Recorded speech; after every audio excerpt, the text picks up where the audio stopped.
Okay, it's recording. One of my things was watching the Natty and the Golden Girls. I watched those too. And I still watch the Golden Girls. That's my favorite show.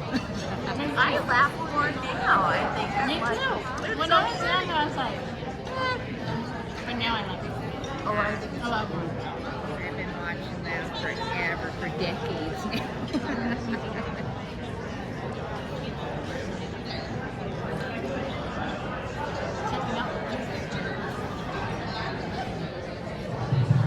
All right, good afternoon. If I can have everybody please take a seat, we will go ahead and get started.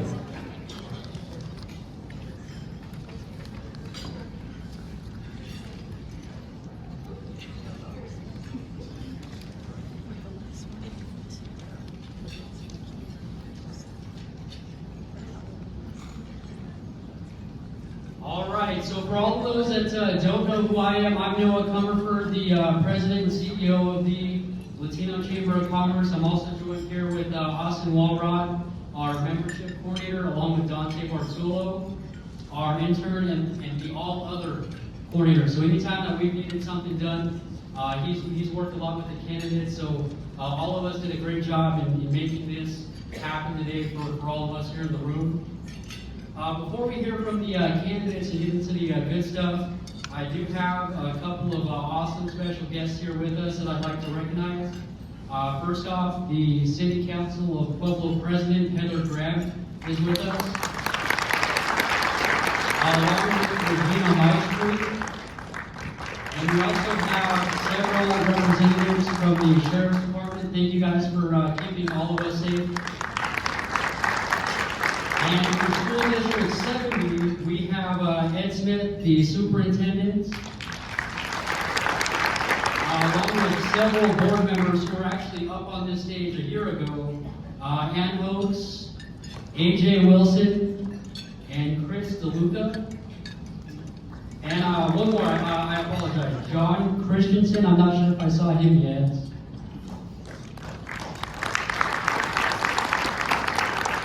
And also from School District 60, we have Kathy DiNero and Tommy Farrell.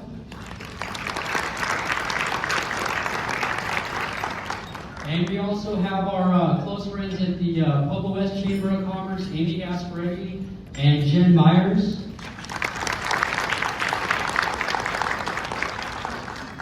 And from our board of directors, we have Tracy Samora and Randy Atakai. From our foundation board, we have Lori Marquez, Ray Romero, Charlotte Vasquez, Judge Dennis Mays, Sandy Gutierrez, Kathy Garcia, and last but not least, Andrea Aragon. And we also have a couple of our awesome ambassadors who do a lot of the volunteer work for us. Dennis Lowry, who is also a staff member for us for, I don't know, it seems like a decade, but it was only about 8 years. That's what he said. And then we also have Charlotte Vasquez as well. And I think that's all the special guests, so I will pass it along to Austin Walrod to go over our sponsor, Help Colorado. They weren't able to join us here today, but he will fill in for them.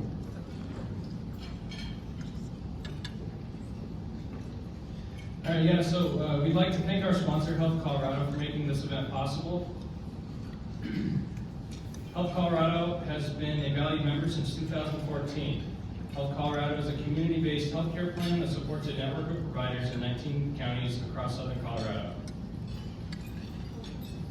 Help Colorado partners with 6 organizations: Valley-Wide Health Systems, Health Solutions, Beacon Health Options, San Luis Valley Behavioral Health Group, Sol Vista Health, and lastly, Southeast Health Group. On the screen is a map demonstrating the areas that Help Colorado serves in southern Colorado. So I'll take a look.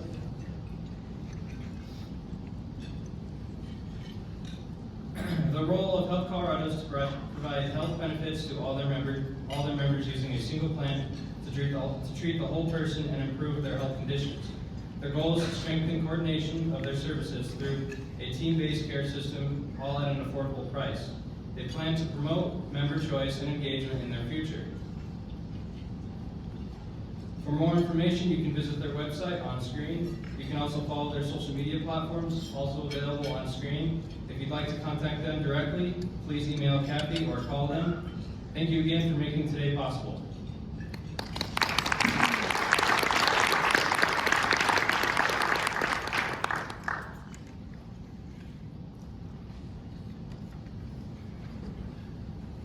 All right, before we get into the candidates, we have a couple of brief notes to go over. So all candidates who would appear on a ballot here in Pueblo County were asked to participate.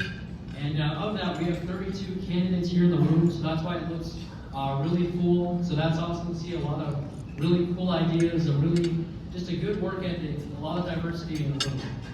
So that's really Pueblo in a nutshell. So for some of the notes, all candidates who will be here for themselves or maybe a representative for a candidate, all candidates or their representatives will have up to 3 minutes to speak. There will not be any rebuttal or any follow-up questions. And staff member here in the front, Dante Bartolo, will be holding up a 1 minute remaining, a 30-second remaining, and a please stop sign, so please be aware of time.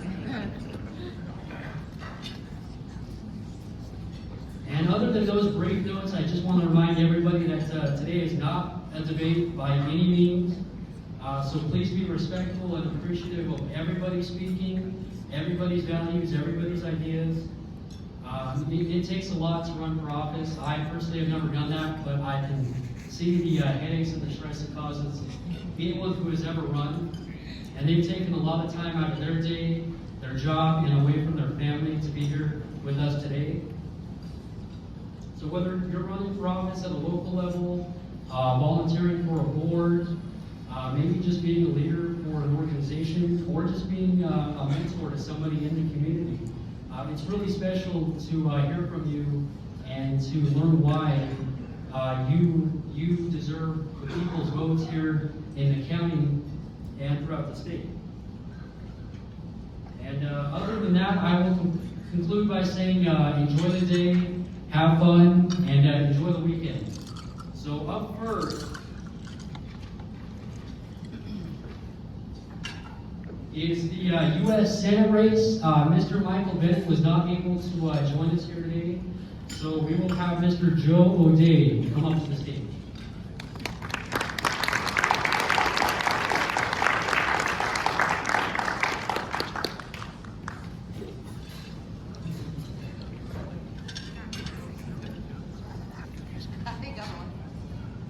Thank you all for giving me the opportunity. My name is Joshua Marin-Mora, and I'm the Deputy Press Secretary for the Joe O'Day for U.S. Senate campaign. It's no question, working people are hurting. Ask Coloradans across the state, especially Hispanic and Latino Coloradans, and they'll tell you inflation is their #1 concern. How did we get here? Reckless government spending. Despite bipartisan warnings from economists, including former President Obama's economists, President Joe Biden and Senator Michael Bennet went ahead with trillions in extra spending, and today we're all paying the price. Who better to fight for working people than a working man himself? Adopted at birth and raised by a Denver police officer and a loving mother, Joe O'Day became a union carpenter at a young age. Joe went to Colorado State University to study construction management, but dropped out to run a construction company he started in his basement. That construction company has built billions in large-scale construction projects all around the state of Colorado. Joe's company employs over 300 families, and over 80% of his workforce is Hispanic and Latino. When Joe gets to the U.S. Senate, he's going to prioritize fighting inflation and boosting America's economic health. This election is a referendum on the trillions in spending and debt that's caused this inflation crisis. With a substantial portion of spending cuts, we should drive down the deficit. We need to get the deficit back to pre-pandemic levels and work in a concerted way to fully balance the budget over time. The other part is reprioritizing federal spending. The $80 billion in the so-called Inflation Reduction Act that grows the IRS to go after low and middle income families should instead go towards securing our border and supporting local law enforcement. Leadership is about setting priorities. To fight inflation, we must also restore America's energy independence. Higher energy prices are the primary driver of inflation, making food, gas, and manufacturing more expensive. By unleashing American energy innovation within all of the above approach that includes wind, solar, nuclear, and Colorado's clean oil and natural gas, we can become a stronger country and help struggling families. Joe and his wife Celeste got to live their American dream, but with grocery prices up 13.5%, rent up 6.7%, electricity up 15.8%, that dream is increasingly out of reach for too many Coloradans, too many Americans. How many parents have to make the tough choice between buying school supplies or affording groceries? How many folks are losing their jobs and their buying power as the Fed is forced to continue to raise interest rates to fight inflation? There's an opportunity for change on the ballot this November. Now is the chance to elect a working guy who gets it. Joe's about common sense, not towing the party line. He's focused on what will be good for Colorado. And now is the chance to elect a true fighter for working Coloradans. Thank you all for your time.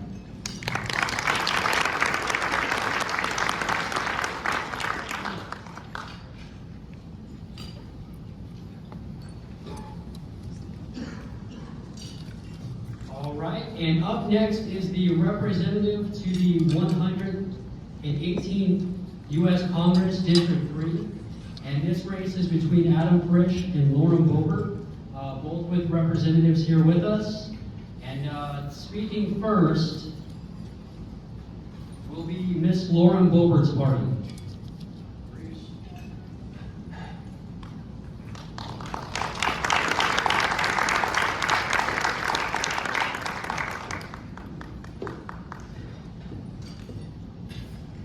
Good afternoon, everyone. My name is Clarice Navarro. Thank you for having me here today.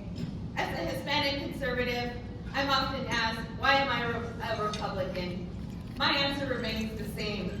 Hispanics want the same thing everyone wants: lower taxes, less government interference, fewer regulations, a good education for children, and freedom.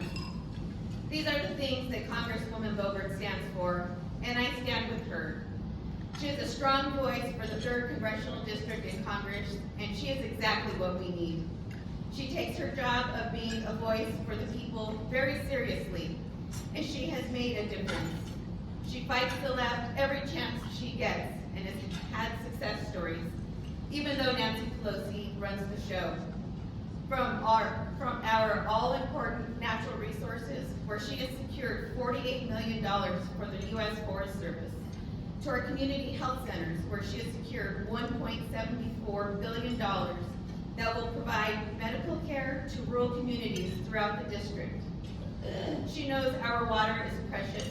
She knows agriculture is an economic driver and part of our culture and history. She fights for our bright futures for our youth, and she works hard at everything that she does. And she does it because it's the right thing to do as an American, and regardless of race, creed, or culture. Congresswoman Boebert is a strong supporter of the Arkansas Valley Conduit and secured $218.4 million for the Bureau of Reclamation projects and $53.99 million in requests for rural water projects in the House Appropriations Bill last year. She has secured $10 million in the for the Bureau of Indian Affairs for the Indian Irrigation Fund. She secured $1 million for the Wolf Livestock Loss Demonstration Program and secured $515 for the PELT program, which will help rural counties fund law enforcement, firefighters, and school infrastructure, and other local priorities. All of this has already been signed into law. She has secured billions of dollars for various projects throughout the congressional district. We'll see that money hit the ground running, and all because of her efforts. This will create jobs. Congresswoman Boebert fights for us, and that's the bottom line. My name is Clarice Navarro. I'm a strong, proud Hispanic woman, and I am proud to call Congresswoman Boebert my Congresswoman. Thank you.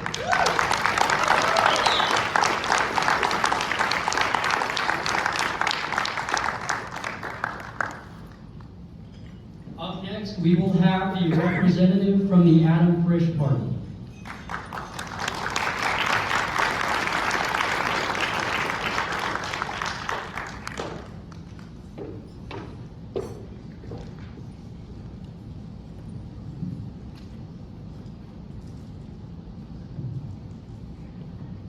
Hola, buenas tardes, ¿cómo están?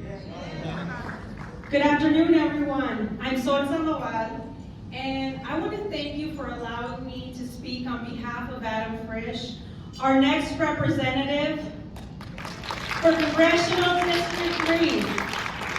Adam has provided me with the following statement to read in his absence. I want to start by thanking the Pueblo Latino Chamber of Commerce and everyone responsible for putting this event together. I wish I could be with you today. First, a little bit about me. I was born in Fort Peck, Indian Reservation in Montana. I went to CU Boulder, got a degree in economics, and moved to New York City, where I waited tables while looking for a job. I started my career working for a company involved in socially responsible investing and went on to work in currency trading. I moved back to Colorado after attending too many friends' funerals in the wake of 9/11. Like those of you in this room, I went on to start a small business, building houses on the western slope here in Colorado. Like all of you, I know we are facing big challenges in our district. Big challenges like affordable housing, getting affordable health care or support and resources that are much needed for our businesses. To solve these problems, we need a representative who will put hardworking families, business owners, veterans, teachers, healthcare workers, and our communities first. We do not need a representative who disrespects our servicemen and women during the President's State of the Union address, or who politicizes things like baby formula and immigration, or the public health crisis to score political points. I am not running to be a voice for any party. I'm running to be a voice for Congressional District 3, for the people of Western and Southern Colorado. I will work with anyone in any party from any state to get things done for you.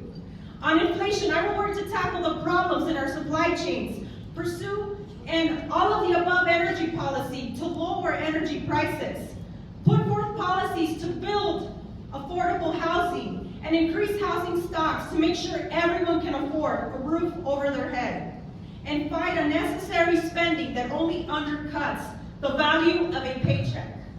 On the economy, I will focus on policies to restart wage growth in our district, build a strong workforce, and reduce the burden on small businesses and first-time business owners.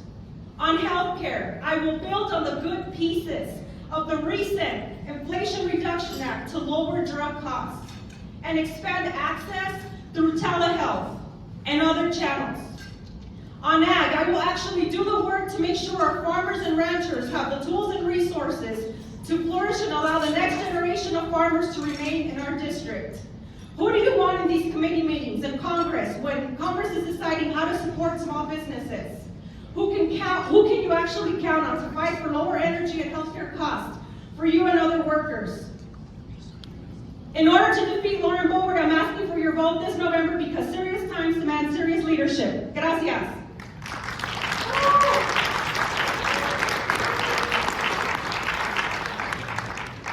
And the next race we will hear from is the governor race between Mr. Jared Polis and Ms. Heidi Ganal. And can I please have the representative from the Jared Polis party come up to the stage?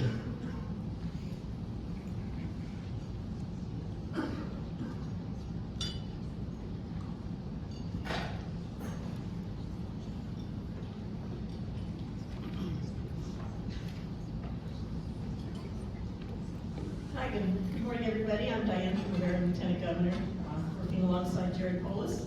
First, I'd like to acknowledge Noah Comerford, President and CEO, Ray Romero, Board Chair, and the entire staff and board of the Pueblo Latino Chamber. It's really wonderful to be here with you today and to be back in Pueblo, where Jared and I kicked off this campaign in 2018 and also in 2022. It's amazing to think that it was 4 years ago that Jared and I were spending our time crisscrossing Colorado, talking about our vision for solving the problems that people were talking to us about they were facing. And one of the responses that we often got on the campaign trail was, boy, that sounds like a lot. Can you really do all that?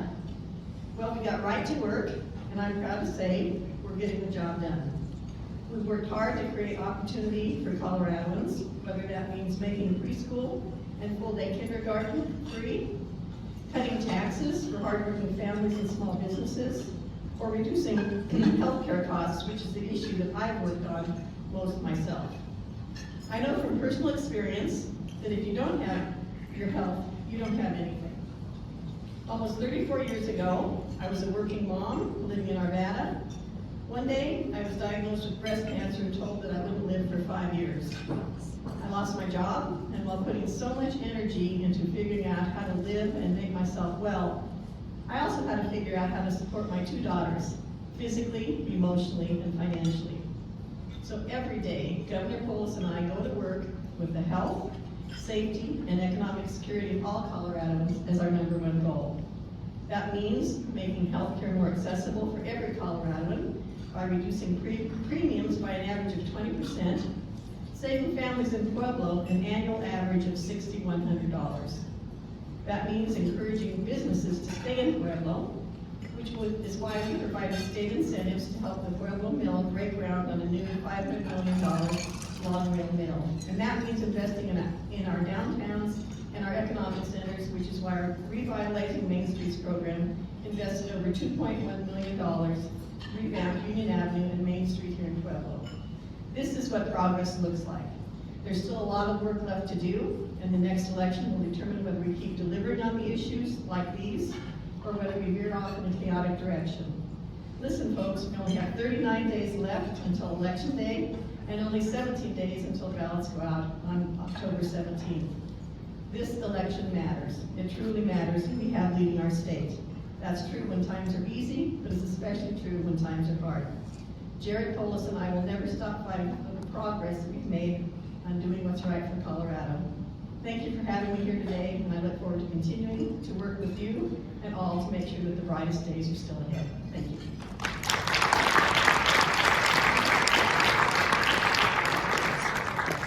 Can I please have the representative from the Heidi Ganal Party please come to the stage?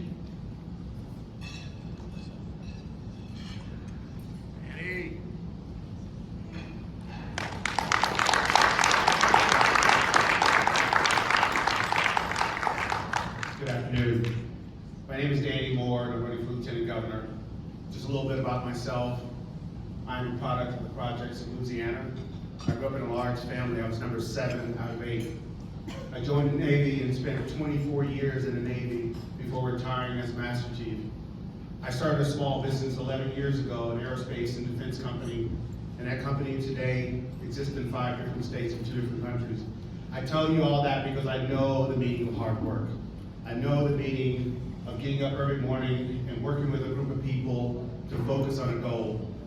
And regardless of whether or not you're a Republican or Democrat, you have to know that where we're at today is not where we should be. The problems of our state is real. The inflation in our state is real. The crime in our state is real. The crisis that our kids are having is real. And it doesn't matter to me if you're a Republican or Democrat, because when you go to fill up that loaf and jug, they don't ask you whether or not you're a Republican or Democrat to give you a discount. It costs us all the same. And when our kids are struggling in school and they can't read, they don't ask them if their parents are Republican or Democrat.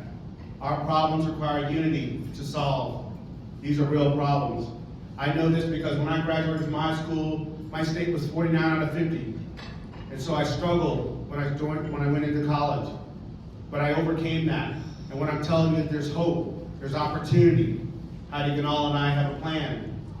And our plan is to restore our state to the prosperity that it once saw. Our plan is to make sure that our kids are safe and they're not growing up in a place where they're not getting the care that they need. Our plan is to make sure that every hardworking family in this state keeps as much money as they can so they can invest in their families. It's really important that every paycheck that you have, that you invest in your family. Our plan is to make sure that we back our law enforcement. So we make sure that our streets are safe, the criminals are where they're supposed to be, and our families are where they're supposed to be. We have a plan to fix our roads. Because what talks about a state, the image of a state is its roads. And I jokingly say the last time I hit a pothole, it was so deep that I went down and I had a chance to have a cup of coffee before I came back up. That is shameful. We can do better than that. We spend too much money, we spend too much time, we give too much of our effort. So I don't really care if you're a Republican or Democrat. What I care about is you're a Coloradan. And what we care most about, what I love most about this state is the people in this state. So I ask you to support Heidi Ganal and I, go to HeidiForGov.com, because we can do better and we will do better. Thank you and God bless.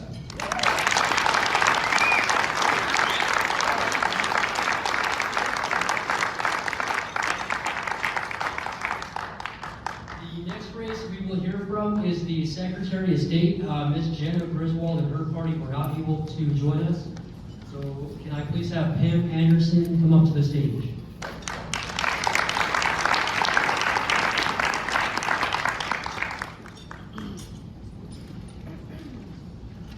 Hello everyone. I'm Pam Anderson. Thank you to the Latino Chamber of Commerce for having the candidates here. And I appreciate the kind words about the candidates running, because it's like a really long job interview. And for the incumbents, a performance review. I'm running for Secretary of State because I feel this office should work for all Coloradans and lead as a nonpartisan professional position. Colorado's recent trend of politicians using elections as a political platform to heighten their profile with false or misleading rhetoric. My opponent over the last 4 years diverted over $4 million, half of the COVID funds during a crisis, to do commercials, while projects to enhance security, safety, and access were rejected or pushed down the road. My opponent singled out unaffiliated candidates and weaponized their office, which has had a chilling effect on the political access in Colorado. In the last 3.5 years, my opponent has had 3 deputy secretaries of state, 4 chiefs of staff, 4 communications directors, and 3 legislative liaisons.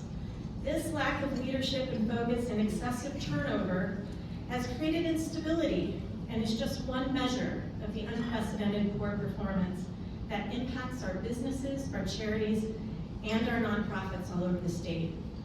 As your next secretary, I will restore the broken trust and the stability by dedicating my proven record as an experienced leader and fair referee for Colorado. A little bit about myself: married to Jay for 28 years, raised 2 amazing kids. Like many of you, Jay and I are business owners, and I have a master's in public administration. I served as the elected nonpartisan city clerk in Wheat Ridge in 2 terms as the Jeffco County Clerk, representing a very politically diverse county.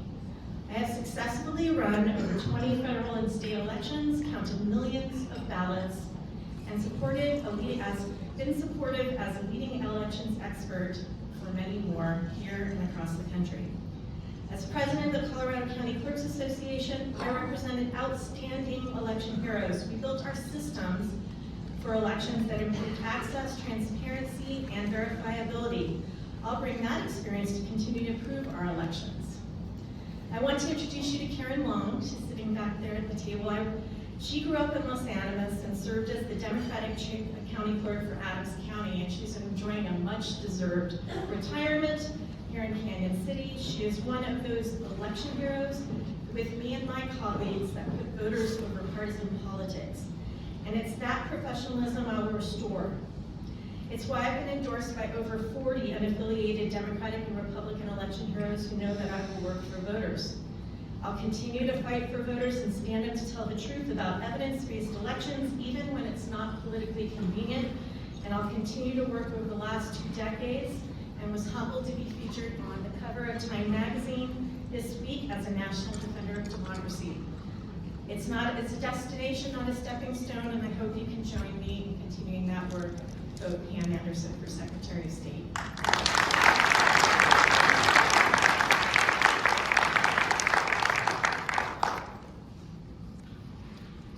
And up next, we will hear from the state treasurer race, so can I please have Dave Young to the stage?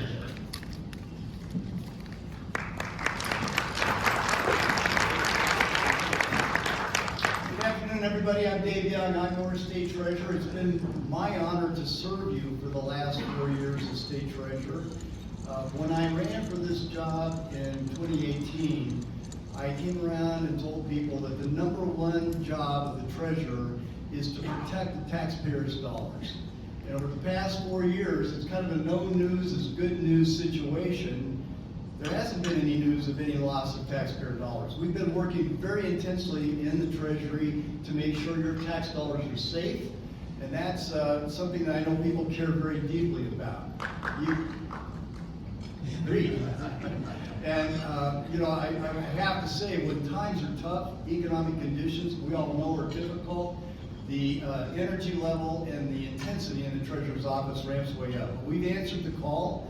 Not only have we managed the cash flow, we've managed a great amount of debt management, we've done a lot of work with our investments, beat our benchmarks, and have returned a record amount of unclaimed property. How many of you have gone to the Great Colorado Payback and checked to see if you have unclaimed property? Small businesses can have unclaimed property. You should go to colorado.findyourunclaimedproperty.com and see if you or your business has some unclaimed property there. When I came in, there was a 13,000 claim backlog, and we've cleared that out, streamlined it with technology, and improved the processes. So I'm proud of the work that we've done. I also have worked very hard to respond to the economic conditions. We have stood up a $250 million small business loan program called Climber. It is for businesses with 100 or fewer employees. We're listening to businesses. We're making changes based on legislative changes that were made. Go to climber-colorado.com to learn more about that. You'll be able to see if your business might be benefited by checking out and maybe participating in this loan program. It's below market rate interest rates, and I think it might be beneficial for everyone to take a good look at and decide if it's the right program.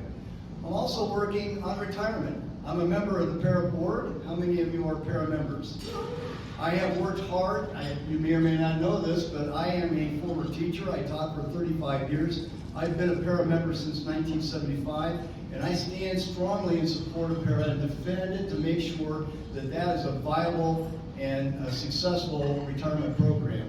I also am actually about to launch a retirement savings program for 1 million people here in the state of Colorado that work in the private sector.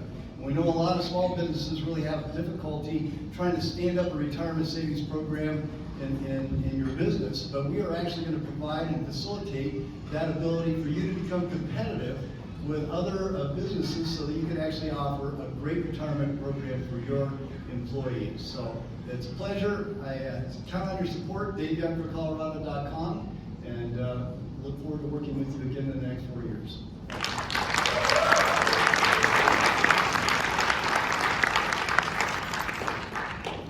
Can I please have Lane Zayas to the stage, please?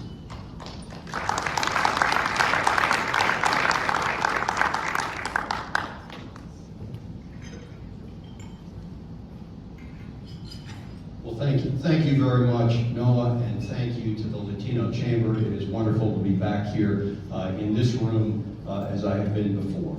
My name is Lane Zayas, and I am the Republican candidate for state treasurer. My wife and I have lived in Jefferson County for 22 years. We have 3 children, a daughter who's a freshman at the School of Mines, and 2 sons who are in Jeffco Public Schools right now. So we have skin in the game when it comes to the future of this state. I grew up with a small business in the basement, watched my parents, neither of whom had graduated from college, work to build something. And my first job was sweeping up the floors of that machine shop. I also had the chance to work with entrepreneurs trying to build something here in Colorado.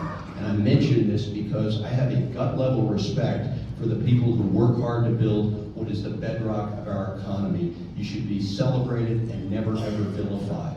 It was my honor to serve in the military for 27 years as a fighter pilot in the Navy and in the Air National Guard, a number of trips overseas, and huge humility for the people I served with, especially in this city and in this building. Was 3.5 years, was an instructor out at Top Gun. People always ask about the movie. All I will tell you is that the real thing involves a whole lot less suntan oil than the movie would lead you to believe. Was able to serve in the legislature for 4 years, where I'm very proud of a record that was both fiscally responsible and reached across the aisle to get good things done. We got first in the nation legislation passed to make our funding more equitable to support school choice. We worked on healthcare transparency, and most important to this race, we got bipartisan reforms done to our state pension system, which was on the verge of a disaster, and I'm proud to have been part of a bipartisan group that actually reformed it in a way that sustained it for its members and was fair to taxpayers. I'm running for this office because I want to restore balance to our statewide leadership on economic issues. The bottom line is this state has gotten very, very expensive under single-party rule, and we need to be working across the aisle in a bipartisan fashion, and I will bring that.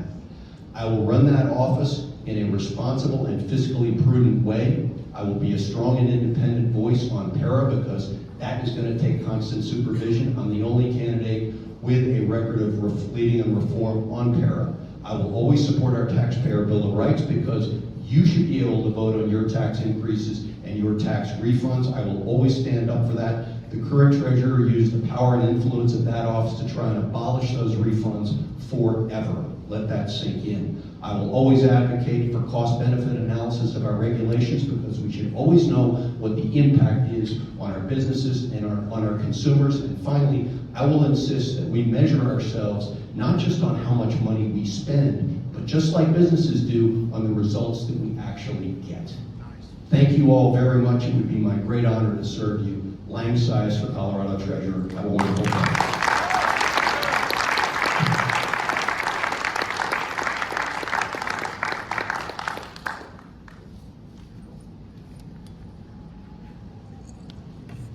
And the next race we will hear from is the Attorney General race.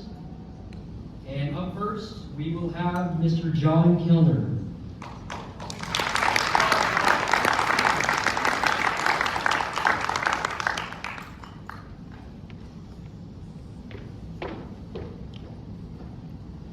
All right, folks, can y'all hear me? Hey, my name is John Kilner. I'm running to be your next Attorney General. Let me just say it is an honor to be here in Pueblo, in the home of heroes, and as a Marine veteran, as I look at what you all have done to honor the service and sacrifice of those who have come before us, I'm truly humbled to read those citations for valor and heroism, and I truly appreciate the way that you exhibit that respect for our service members. So thank you, folks here in Pueblo. Now look, folks, I am running for Attorney General to turn the tide on our crime wave. Here's the bottom line. In our state, it is less safe than it was 4 years ago.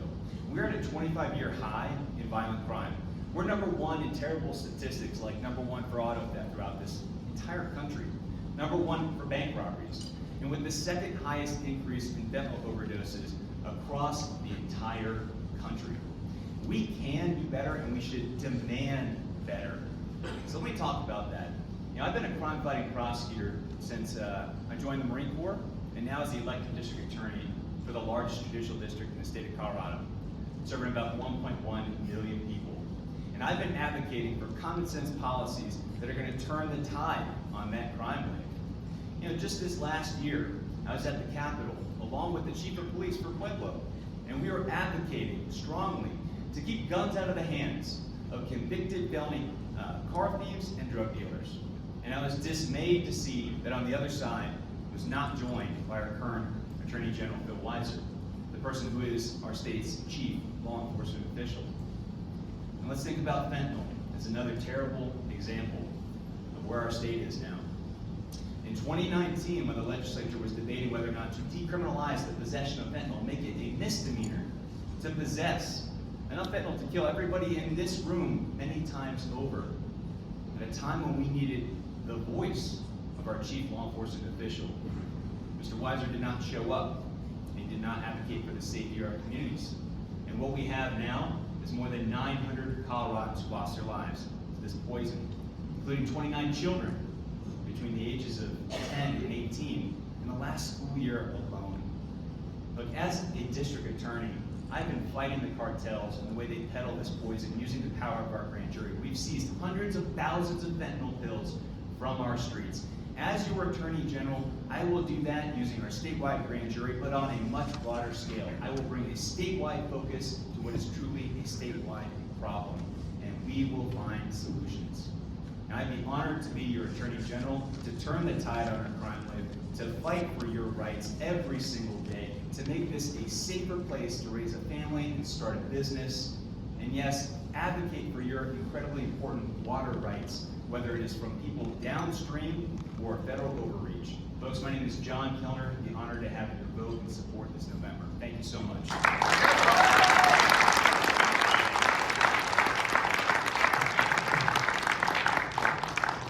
Can I please have Mr. Phil Weiser to the stage?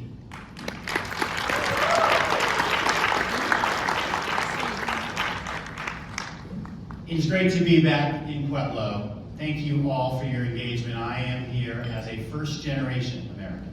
Yesterday, I was talking about my family story, commemorating a massacre at Boebert, because my family came here after surviving the Holocaust and being liberated by the U.S. Army. And I grew up appreciating what this nation's about, freedom and opportunity for all. Amen. And as your Attorney General, I will fight for your freedoms. I will stand up for your rights, equal rights, voting rights, civil rights, and consumer rights. And we brought back $230 million to consumers who were cheated by businesses ripping off Colorados. We will continue that important work, and we'll continue advancing public safety, which included the Lucas case here in Pueblo, where we worked closely with your district attorney on a no-body homicide case, bringing justice to victims who waited 8 years.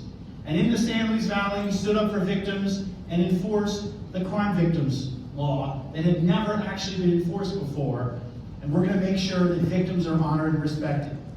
We've also gotten involved in taking on these drug cartels, working with DAs across the state, and we've got more work to do, including how do we better support and improve law enforcement. I fought for $5 million for recruitment and retention and $3 million to support mental health services. And I was down in Pueblo recently talking about how we improve our police training to make sure that our law enforcement have all the tools they need to be successful. We've got work to do, and I've been active in the legislature as well, working hard on laws on catalytic converter theft, fentanyl, protecting victims of domestic violence. On taking on the opioid epidemic, I'm proud of the work we've done, and I'm proud of Pueblo. As you're working with your neighbors to the south and southeast on a region to help the money, $520 million in counting, that we're bringing back to the state, save lives with more treatment, recovery services, education, and awareness. We need to do this work together in Colorado. And when we talk about water, that's the spirit. What do you need, and what can you give up? We are not going to allow communities like the San Luis Valley to be subject to the sort of buy and dry schemes we've seen in Crowley County. That's why I say hell no. I was the first statewide official to oppose that dangerous plan. I'll continue to fight for Southern Colorado and all of Colorado to make sure we manage our water the right way. As I stand before you, I will be the type of Attorney General who shows up, who listens and delivers and works across party lines. That's why my predecessor, Cynthia Kaufman, a Republican, has endorsed me for this office. That doesn't happen too often. My immediate predecessor, Republican, knows what this office is. She wants me to succeed because she knows what it takes to stand up for victims, to fight this opiate epidemic, to fight for equal rights for all, and to be the people's lawyer. I'd be honored to have your support. Thank you very much.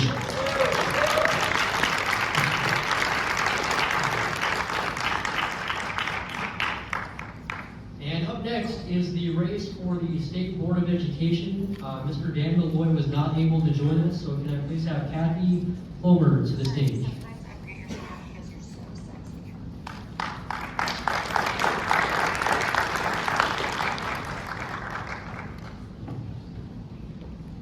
Good morning, everyone. Thank you to the Latino Chamber of Commerce for having me here. My name is Kathy Plummer. I'm running for the State Board of Education. I like to say I'm running for the most important seat no one's ever heard of.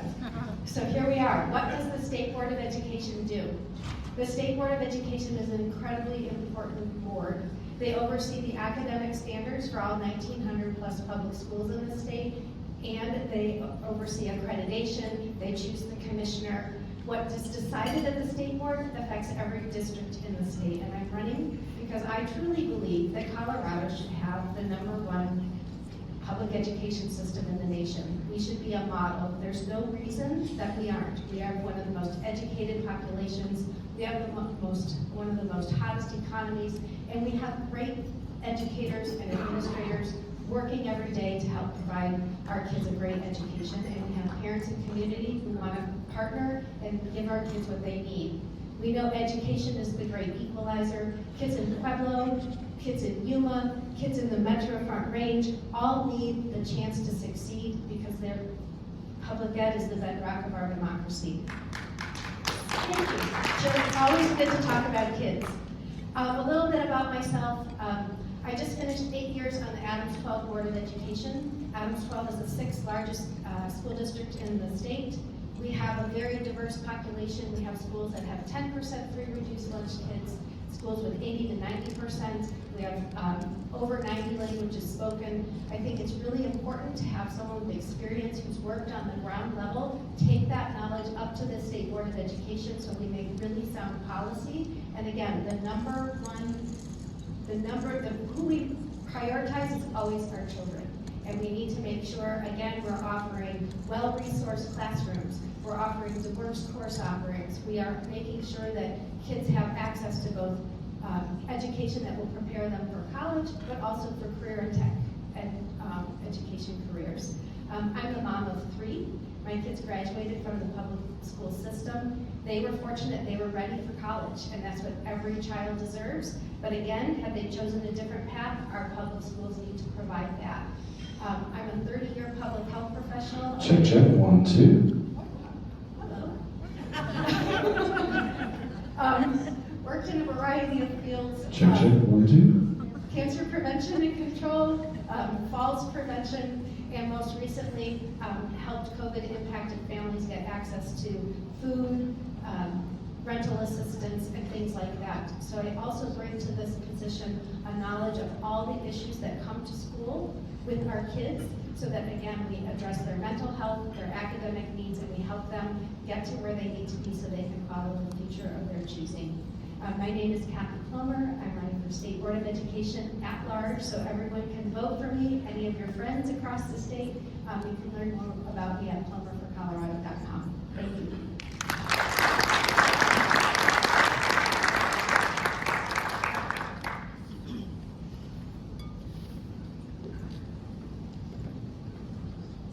The next race we will hear from is the state senate race for District 3. And up first we have Mr. Nick Henrichsen.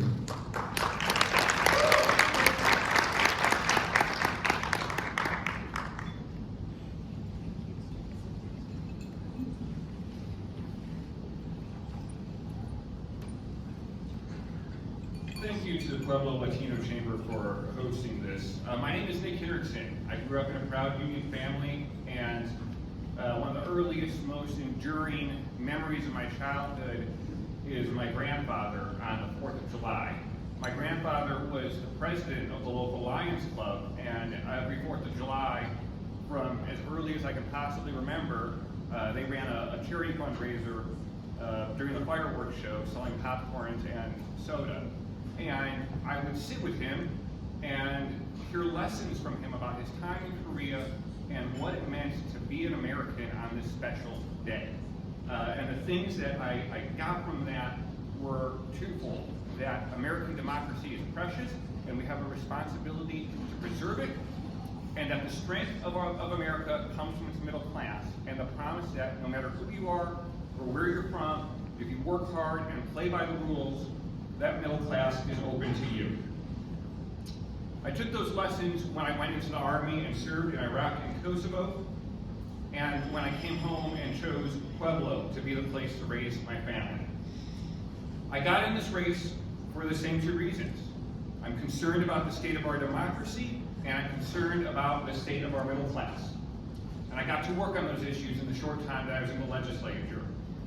I worked on labor reform, passing the Colorado Cashback program that gave the $750 and $1,500 checks to every family in the state of Colorado. It changes Tabor in a way that ensures that the average working family in Pueblo County gets $422 more than they would have. It creates an equal cash back to all Coloradans rather than leaving the working class with breadcrumbs and passing all the benefit to the wealthiest Coloradans. I passed a $100 million tax break for family-owned restaurants. I was able to suspend a scheduled increase to the gas tax. And I was able to co-sponsor legislation that cracked down on election security threats like we saw in Mesa County with Tina Peters. Going forward, I look forward to working to advocate for more multimodal rail capability in Pueblo, renewable natural gas incentives for commercial vehicles that will cut down on the tax that, or on the price of fuel for consumers. And I look forward to engaging in powerful reform to keep firearms out of the hands of dangerous criminals, especially car thieves. I'm still betting on Pueblo's middle class and on American democracy. And I'm Nick Henderson, and I'm asking for your vote.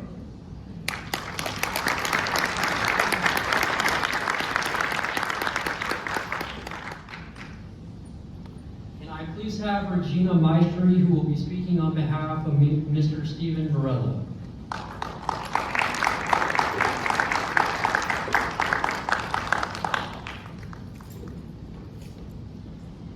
Good afternoon.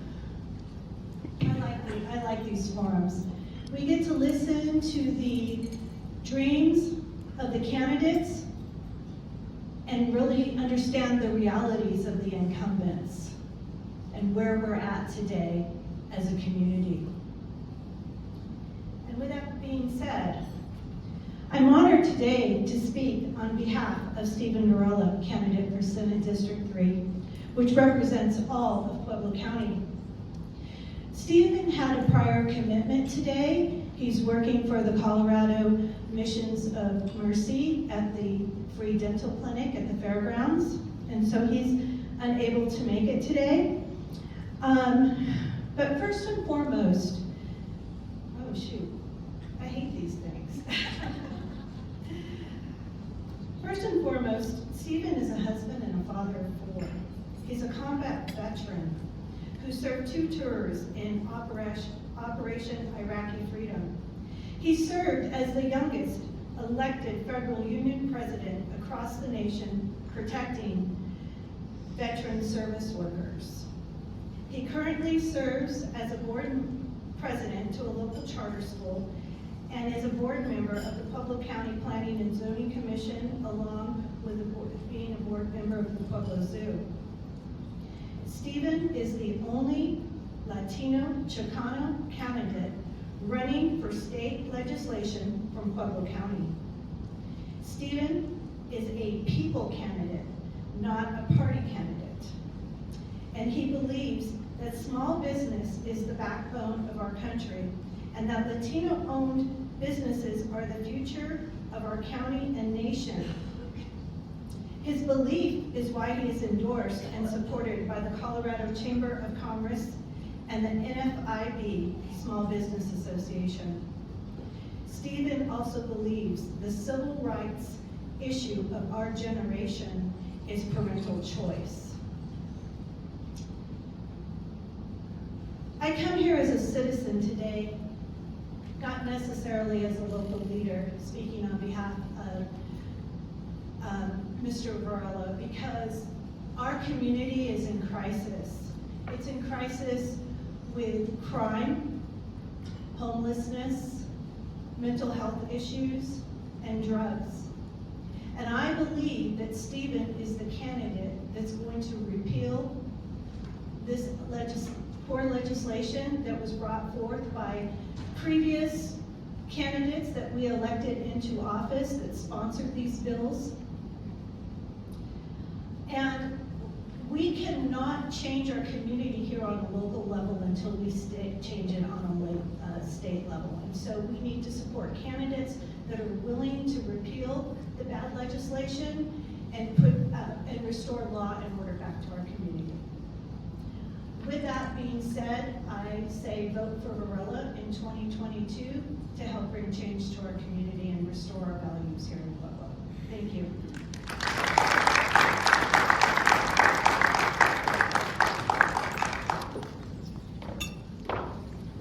Up next, we have a race for state representative of District 46.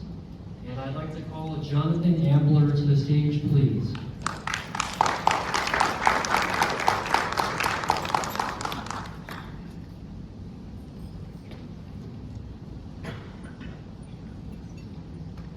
I'm Jonathan Ambler. I'm a candidate for House District 46. A little bit about myself. I'm a father, grandfather. I've raised 6 children with my wife, Jill. My children are now raising 7.5 of their own children. Yes, we've got one due in November, right at election time. And so I understand the difficulty and struggle of raising a family. And those problems have gotten worse in the last few years. I know we've talked about crime, problems in education, we've talked about inflation, the recession that we're going through, and everybody is either on the, they're not that bad, or, oh, it's gonna be worse. Truth is, most of the problems in Colorado can be traced back to legislation that's been passed in the last 4 years.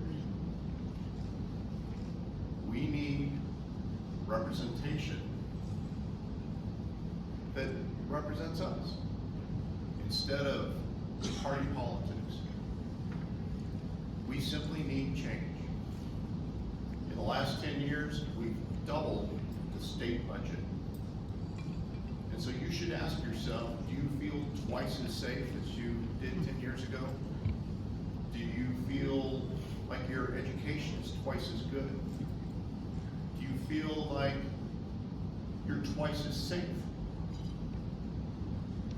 If not, then I ask for your vote, that we can change things at the state level, we can change laws so that you do feel safe, that your families are well taken care of. My name is Jonathan Ambler, and I ask for your vote.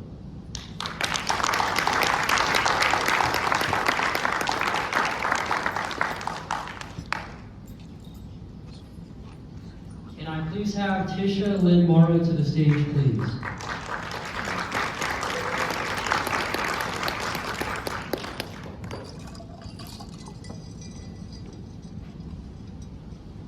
First, I'd like to thank the Latino Chamber for putting this together and everybody being here today.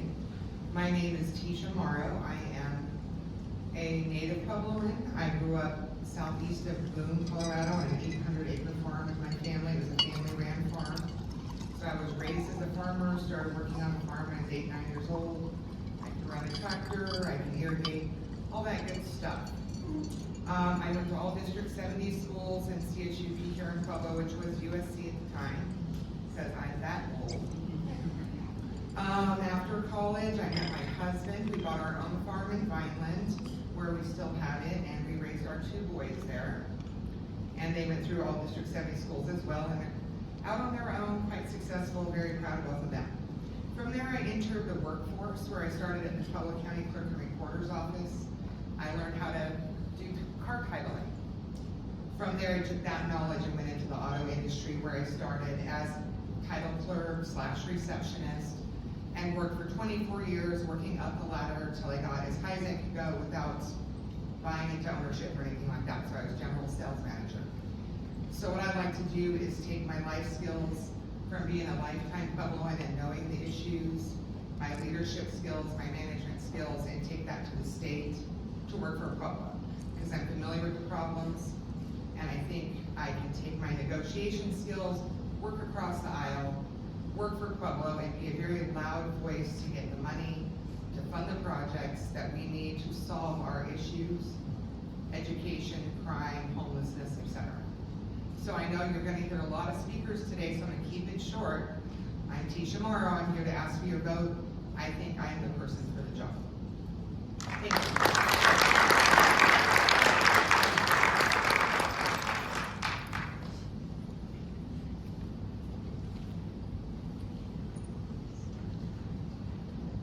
The next race we will hear from is State Representative District 47. Can I please have Edwin D. Wormiston to the stage, please?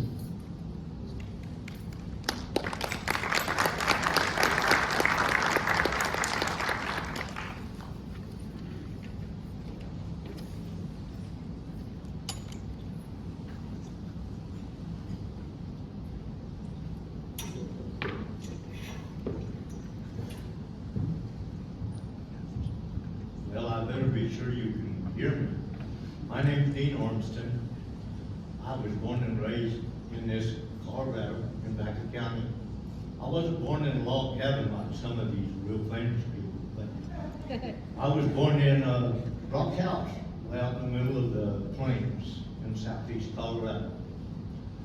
It was on a small farm, and it made me realize one thing.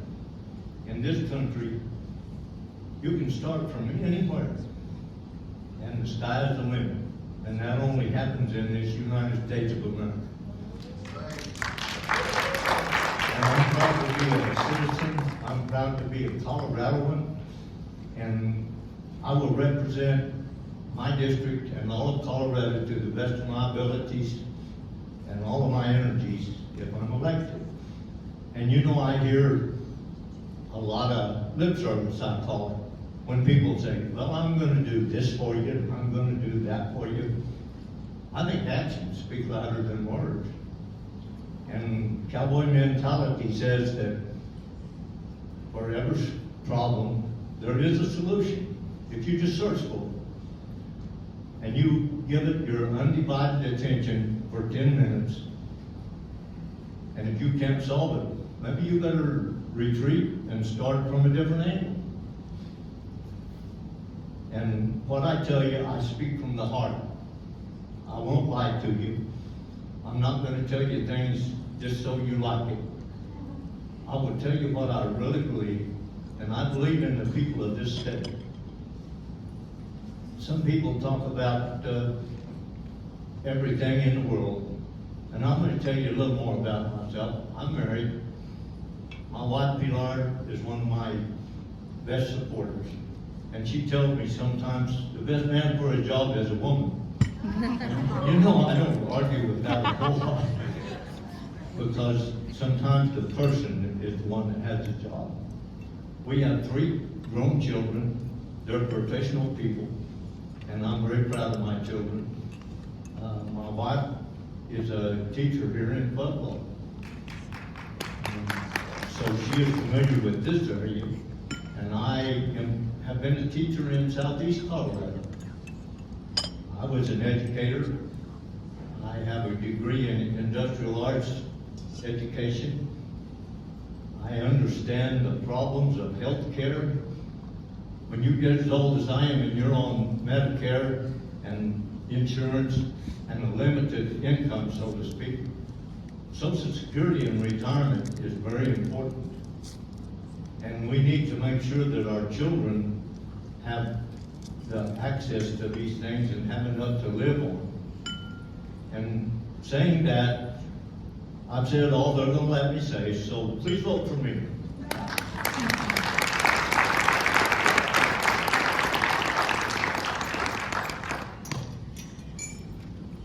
Can I please have Ty Winter to the stage?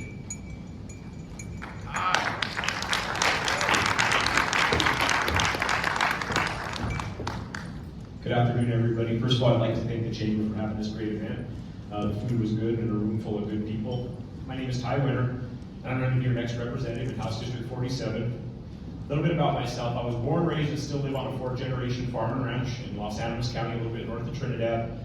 And I currently run a 3rd-generation funeral home with my mother, so my roots are strong and deep in southeastern Colorado. I always like to say that I'm southeastern Colorado from the top of my head to the tip of my toes.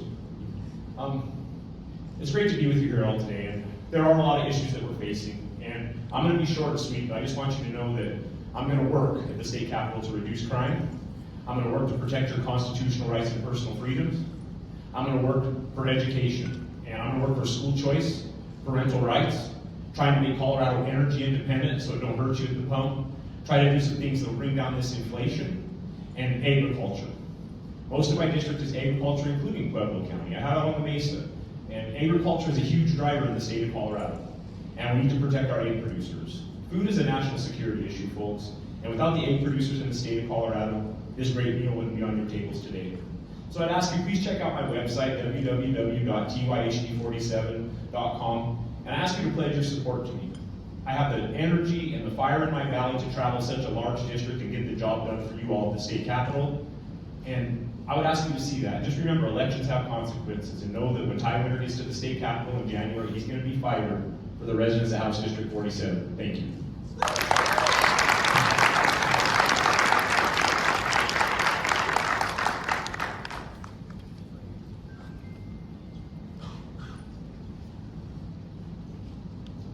And up next, we will hear from the race for State Representative District 60. And can I please have Stephanie Luck to the stage?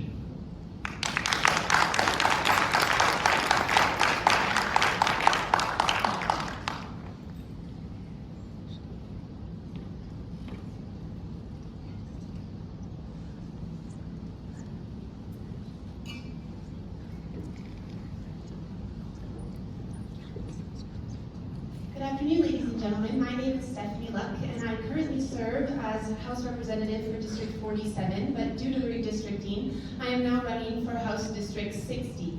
I thank you all for your attention, for staying, and for the Latin Chamber hosting us. It is a privilege to be here. The power of question. Have you ever thought about the power of question? Just asking a question. Have you ever seen people completely change their demeanor, their interactions, just by asking a simple question? I love asking questions. In fact, being a lawyer and a teacher is one of those tools and techniques that's appropriate and helpful in all of my work. It's also helpful with the strategic planning I do as a consultant. But most of all, it's helpful right now in the legislature. And I've seen the abilities that question asking has in bringing consensus and in building solutions that are workable for everyone at the table. In fact, I remember one committee meeting. I seemed to be one of the deciding votes of this particular bill.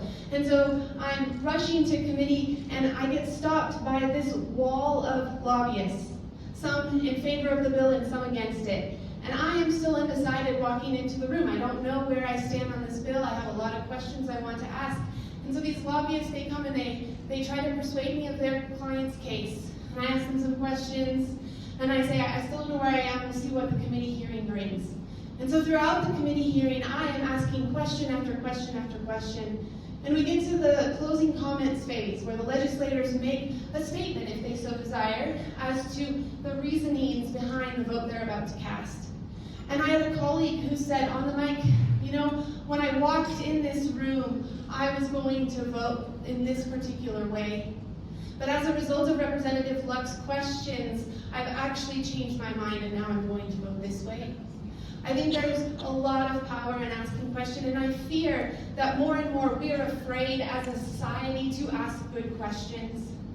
The whole purpose of politics is good governance, is problem solving, is recognizing what problems are ours as a state legislator to solve, but then when we decide this is our responsibility, our role, our jurisdiction, to come up with the best solutions for all of our people. We can only do that by asking questions. I am a question asker, and I ask for your vote. I also ask for your willingness to engage yourself in asking questions. Questions about what kind of society you want to live in, and asking your neighbors the same. Because the truth is, Colorado and the United States is at a crossroads. We don't know who we're going to be. And ideas, they have consequences. Bad ideas have victims. Let's make sure that our questions ensure that we're choosing good ideas. Thank you.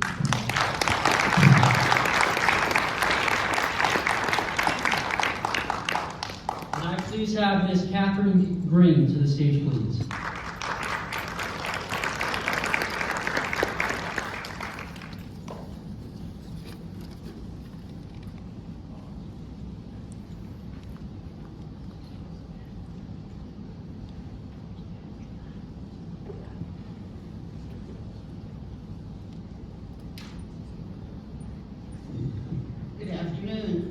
thank the Latino Chamber for inviting me. I think this is a good forum. I meet a lot of people. Some of them are in my district, a lot of them aren't, but that's okay.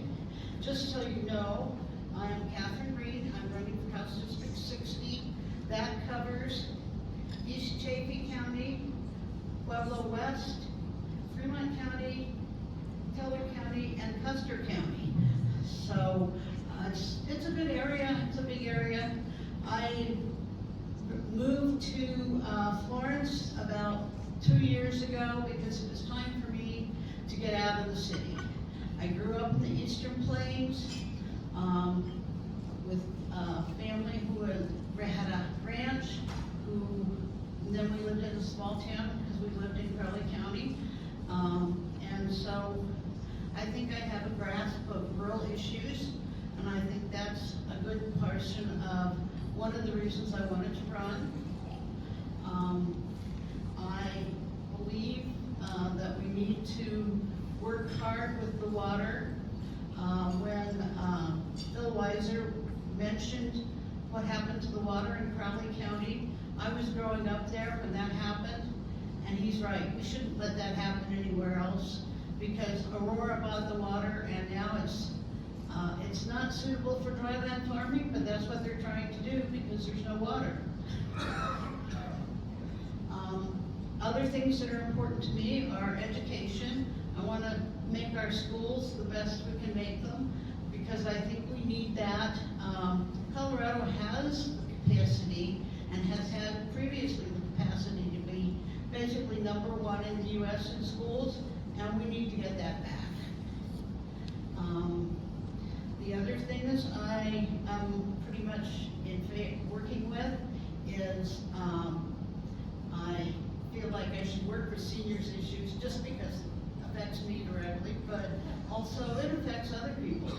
And also I want to help clean up the veterans issues, because I feel like they're being neglected, and I've talked to several veterans, and they are very clear that they don't feel like they're being helped at all.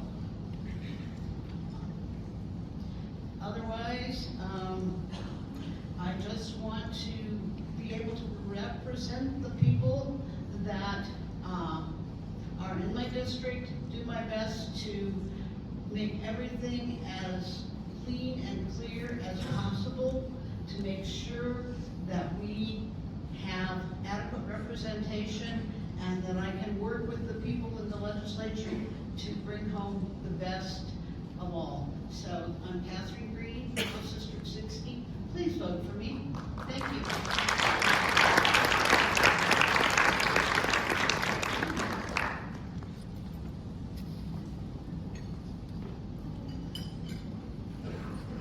The next race we will hear from is State Representative District 62. Can I please have Ms. Carol Riggenbach to the stage?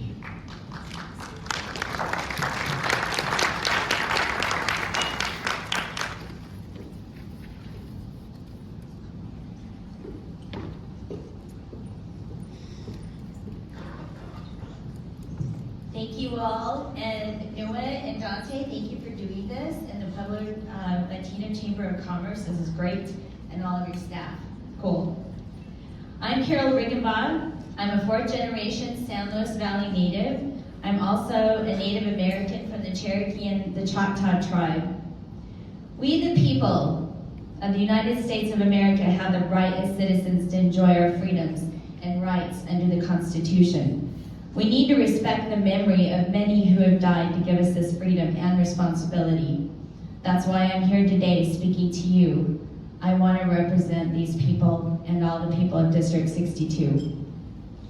I'm a nursing home and assisted living administrator, a small business owner, a farmer, a mom, and a member of many boards and committees. I've started a nonprofit organization which helps seniors and disabled people in Kenya paying for their health insurance and some food and toiletries. I've spent the last 2 years watching our freedoms being taken away from us and watched seniors, many of which are veterans who fought for our freedoms, suffer along with their families. I've watched people suffer in hospitals alone. This suffering was all in the name of protecting the vulnerable. It did not protect them. Prior to COVID-19, they had rights. Now they have no rights. Emergency orders strip them of all their rights. My experience with the Colorado Department of Public Health and Environment will make a difference. My Native American heritage has taught me to respect the air, land, and water that we all enjoy and we need. Our water rights in the San Luis Valley are being threatened once again. My grandfather actually guarded, he was a ditch rider, and he guarded the water with a shotgun. We need people in the House of Representatives who have experience farming and ranching for water at a personal level, who can speak the language of ranchers and farmers who've had skin in the game. Water ownership is complicated, and attorneys and land developers are figuring it all out while they keep building where the resources are not there to sustain their developments. Legislation needs to be written in so many areas to protect us from government overreach, especially in the healthcare sector. I have 1 minute left and I'm going to do a commercial. I have more I can read, but all of you here right now, all of us candidates can help some of the poorest of the poor in Colorado. The Tabor refund, the $750 Tabor refund, if you did not file a tax return, you're not going to get it. So can you imagine the thousands and thousands who are not going to get their Tabor refund? On my website, you don't have to use me, take this as your own idea, but all of us are campaigning and we're seeing and we're meeting people who need help. So go to my website, it's really super easy to fill out the Colorado income tax return, and let's help people get some money.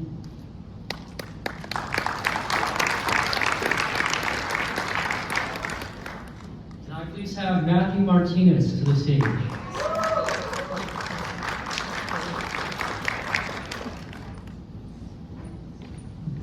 Hola, buenos tardes. My name is Matthew Martinez. I'm a 7th generation Colorado native.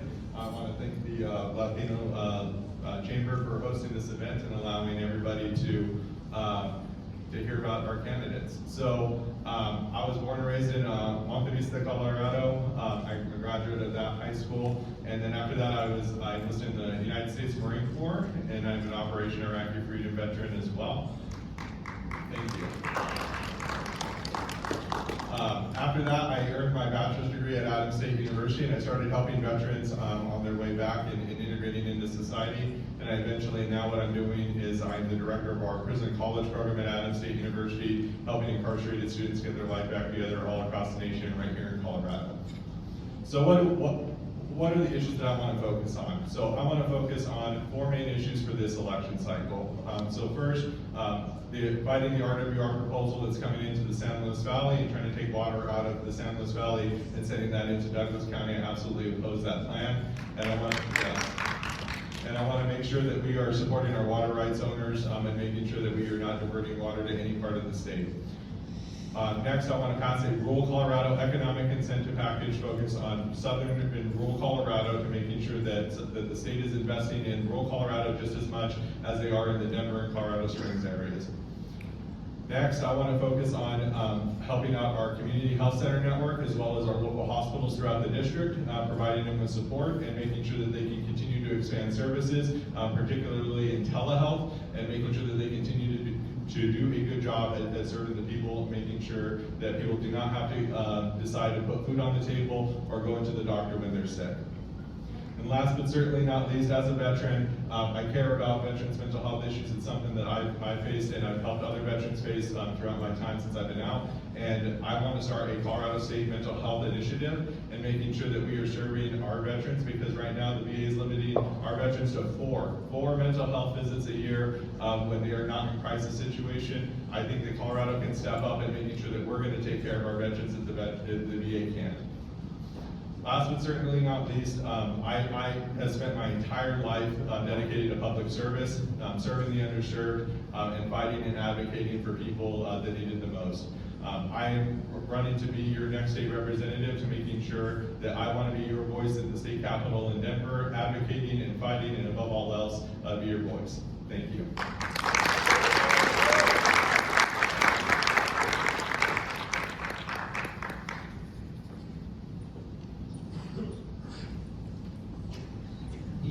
race we will hear from is the Pueblo County Commissioner race for District 3. Can I please have Mr. Zach Swearingen to the stage?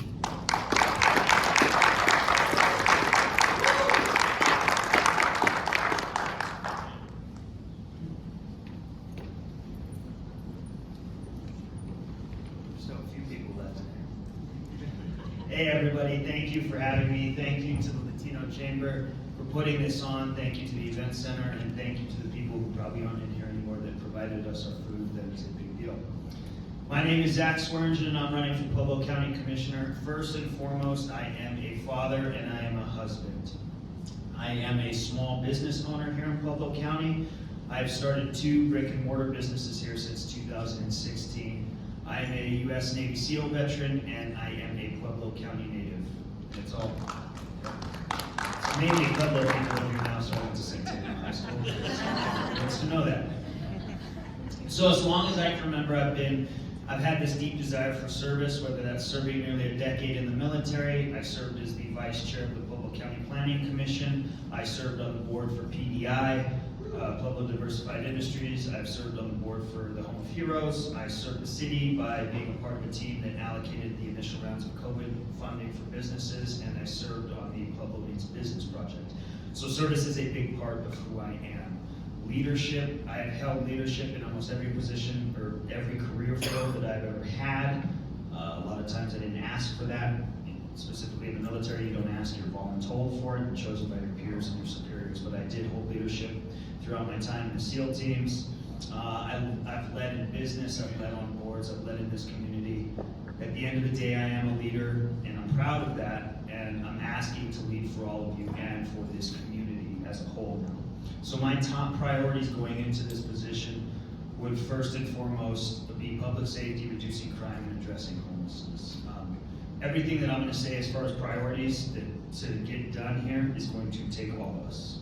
None of this we do alone. So we need to fully fund the Sheriff's Office and the DA's office. We need to make the transition into the new jail, which is breaking ground soon, as seamless as possible. Promote neighborhood watch and community involvement with quite a bit more. And stand up to that legislation. So we also need to support and expand veteran services. We can do that by fully supporting the 2 veteran service officers employed by the county, and also pursue a one-source center similar to the one that they have on the Western Slope. We need to streamline the business permitting process, make us a lot more business-friendly in Pueblo County. And, yes, we do. And kind of in line with that, but we also need a lot more to do for our youth. We need to promote youth development. We need a lot more activities for our youth. I grew up here. It seems to me there's not as much for youth to do here as there was when I grew up. Tying into the business, we need to improve upon our labor force. I am a huge fan of the trades. I think the trades need to have a full force in coming back and have that for our children and our image in tourism. My name is Zach Swearingen. I ask for your support and your vote this November. Thank you very much.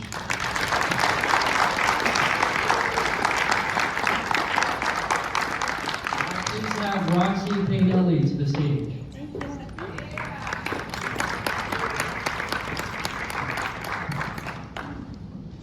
In 1947, Lucy Flores came to Pueblo with her father for a better life from her village in New Mexico.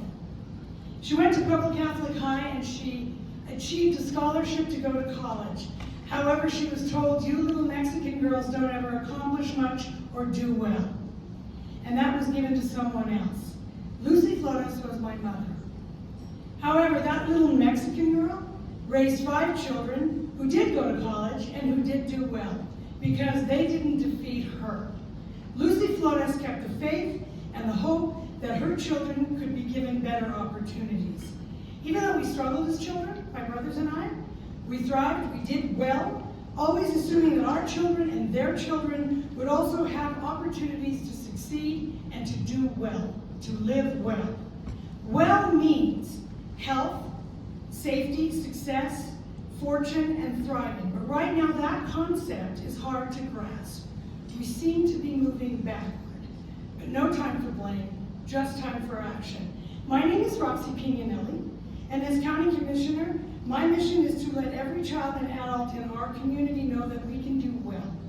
The Commissioner's role is one of vast authority and prospect of a new vision to the community's future, a vision to move us forward in living well.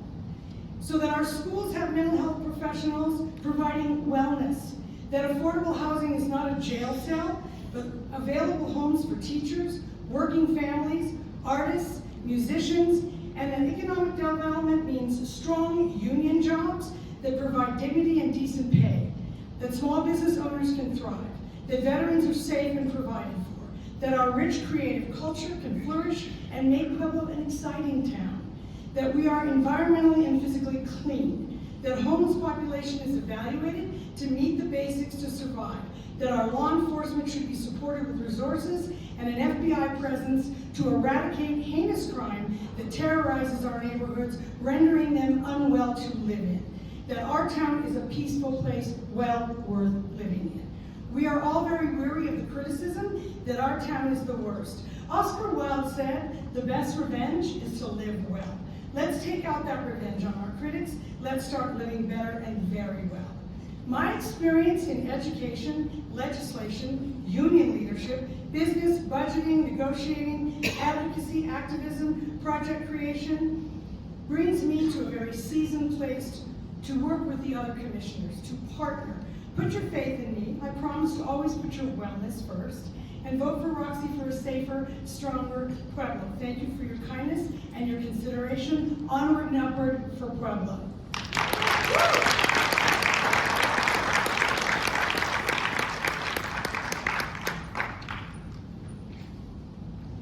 The next race we will hear from is the Pueblo County Clerk and Recorder. And I please have Ms. Candace Rivera to the stage.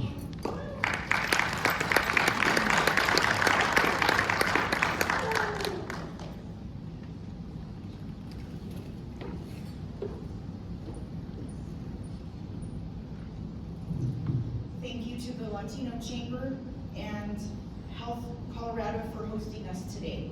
My name is Candace Rivera. I'm a candidate for Pueblo County Clerk and Recorder.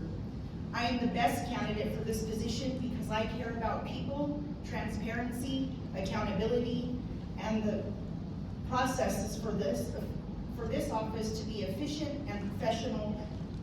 I have been an advocate in Pueblo County, serving our community in various roles for the last 10+ years.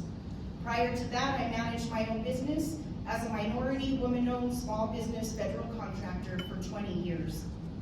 I have received many awards volunteering my services and showing my dedication to our community, including the Presidential Award of Honor for 1,000 hours spent on crime scenes in just 1 year. I have served on various boards, including Pueblo Crime Stoppers, Friends of Acoba, and the Domestic Violence Task Force. This is the same level of dedication I will give to the Clerk and Recorder's office. I have dedicated my life to serving others. With my experience, dedication, competence, and with a heart for the citizens of this great community, I am ready and willing to help meet the needs of the citizens of Pueblo County in the leadership role of the Clerk and Recorder at the highest level of service. The Clerk and Recorder's office touches virtually every citizen, from motor vehicles department to document recording to elections. The community has overwhelmingly shown they want change. They have shown this by giving support for change with 72% of the votes in the primary election. I plan to utilize modern technology and as used in other counties across our state to improve the effectiveness and the efficiency of the office.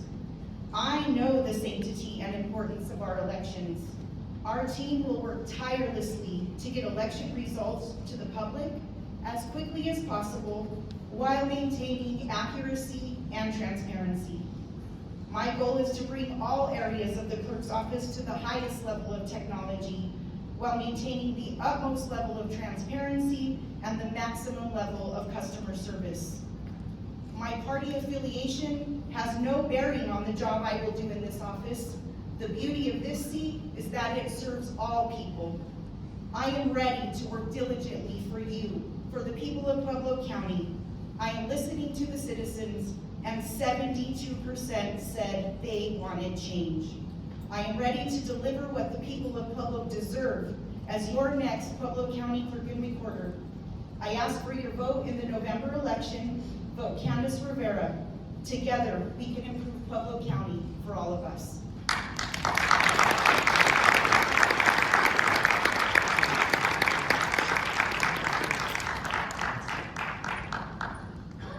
Can I please have Mr. Nathan Baxter to the stage?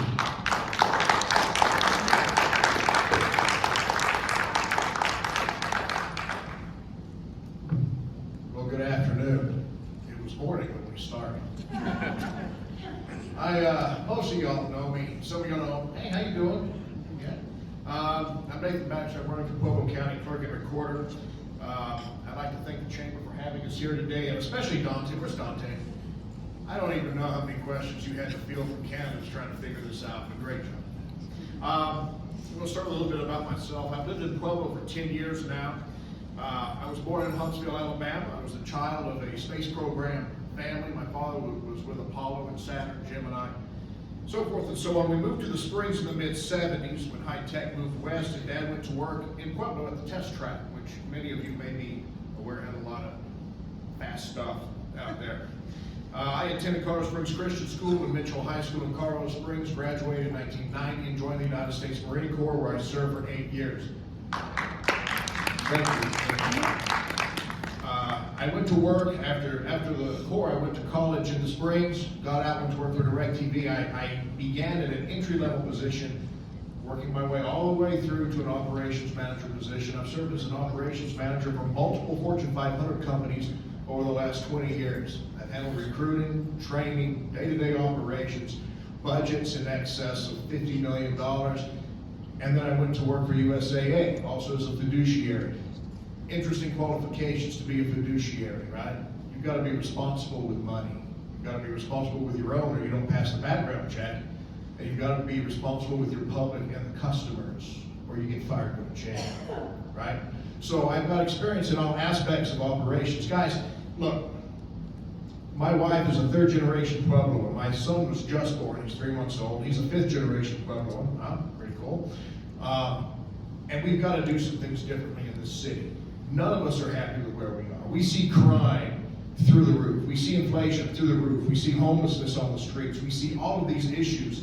And all of these issues, to one extent or another, have been brought upon us by ourselves. We keep voting for people because they were our friends in high school, or because we have a family connection with them. But what we're not doing is we're not voting for people, regardless of party, who are competent, who have the experience to deliver the performance at the job that we're hiring them to do. Somebody said earlier, this is a job interview. Treat it as a job interview. I would second that.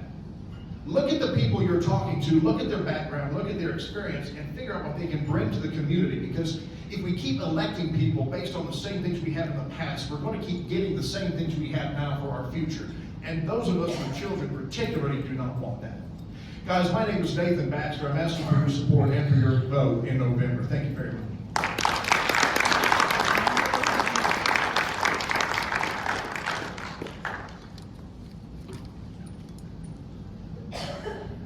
The next race we will hear from is the Pueblo County Treasurer. Can I please have Ms. Kim Archuleta to the stage?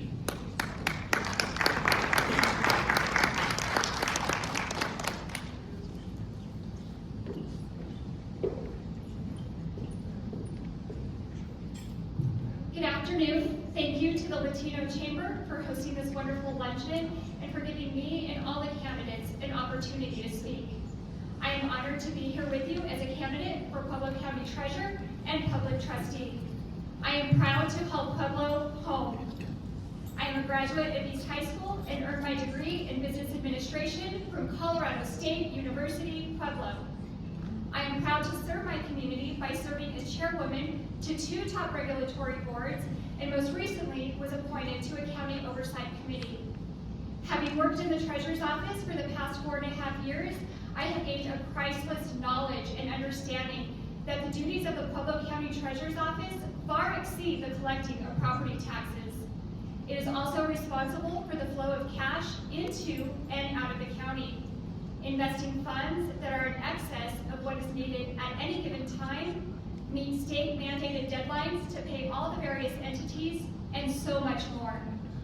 I've done everything from collecting tax payments, balance the bank report, issue treasurer's deeds, and manage the investment portfolio. I know what type of liquidity the county needs in order to operate effectively on a daily basis, and understand that the key factors when investing are safety, liquidity, and return. When elected, I will continue to work to see the county's portfolio grow. As your next treasurer, I will ensure the most effective use of current resources, as well as explore and integrate the newest and most up-to-date technologies to better serve the taxpayers of Pueblo County. With that in mind, it is imperative that the leader of this office be open-minded and willing to adapt and respond quickly to the ever-changing needs of Pueblo County and its citizens. Throughout my campaign, I have demonstrated my knowledge and understanding of the Treasurer's Office. If you want someone who can step into the office and hit the ground running from day one, vote Kim Archuleta. If you want someone who will utilize and integrate technology to better serve you, the taxpayer, vote Kim Archuleta. If you want someone who is going to keep you informed about relevant issues with transparency and accountability, vote Kim Archuleta. If you want someone who will be able to consistently grow with the times and needs of the taxpayer, vote Kim Archuleta.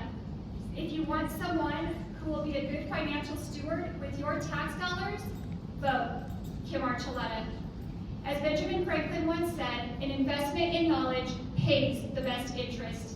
With that in mind, I humbly stand before you and ask you to vote for experience, vote for knowledge, vote Kim Archuleta for Pueblo County Treasurer and Public Trustee, a new generation of leadership. Thank you.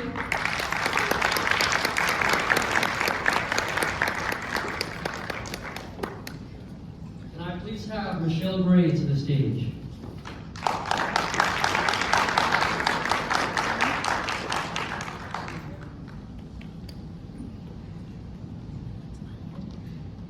I'm Michelle Gray, and I'm running for Pueblo County Treasurer.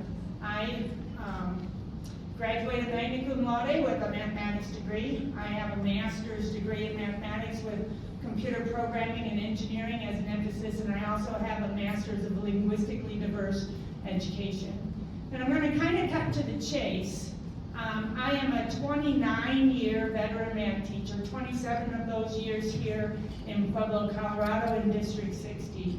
I have been appointed to a lot of leadership roles, one in the union, one on the Budget Oversight Committee, and most specifically for this office, I was the math specialist for District 60 for 6 years. And why is that important? Because as a math specialist, I was in charge of managing the mathematics curriculum, the professional development, and the standards implementation into 32 schools. The office of treasurer is a management position. You need to be able to manage those 6 offices and those highly skilled 17 individuals, and you need to be able to do so with consistency, with fairness, with transparency, and with respect. One of the other things that I'd like to mention is that in this constitutional republic, we actually have a constitution, right?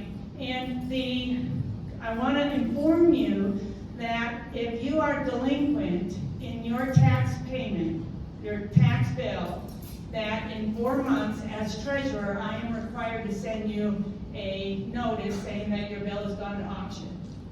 And then let's say that your bill goes to auction, it's sold, but you never received the letter. Well, according to legislation, that's okay. The sale is still good.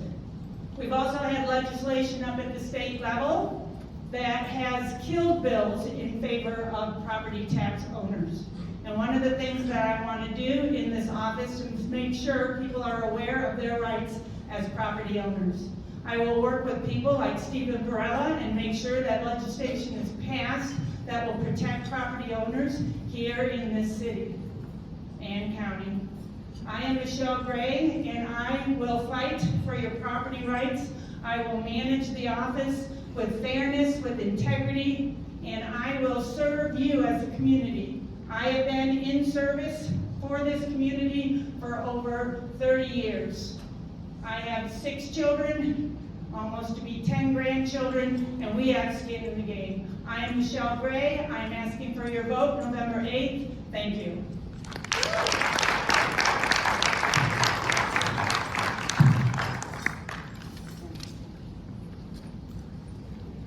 The next race we will hear from is the Pueblo County Assessor. Can I please have Ms. Angel Lewis to the stage?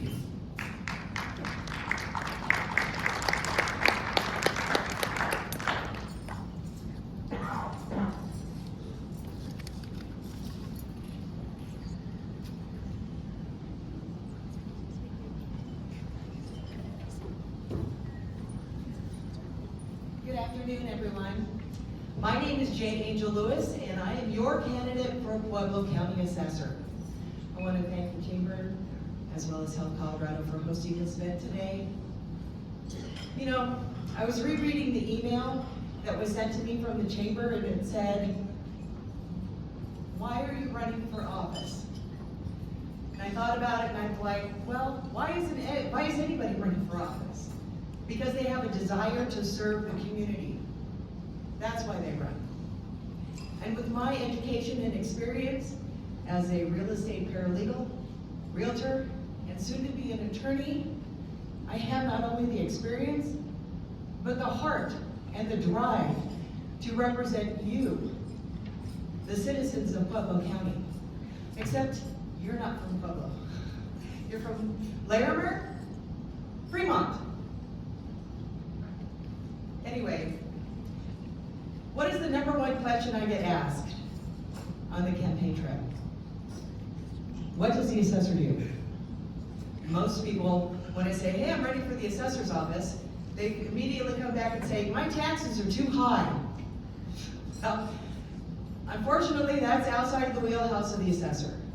The assessor's office, it doesn't set taxes, it doesn't set the millage rate, it doesn't send out the tax bills, it doesn't collect the tax bills, but it does have a very important role and function in Pueblo County. It tries to make sure that your valuations are correct.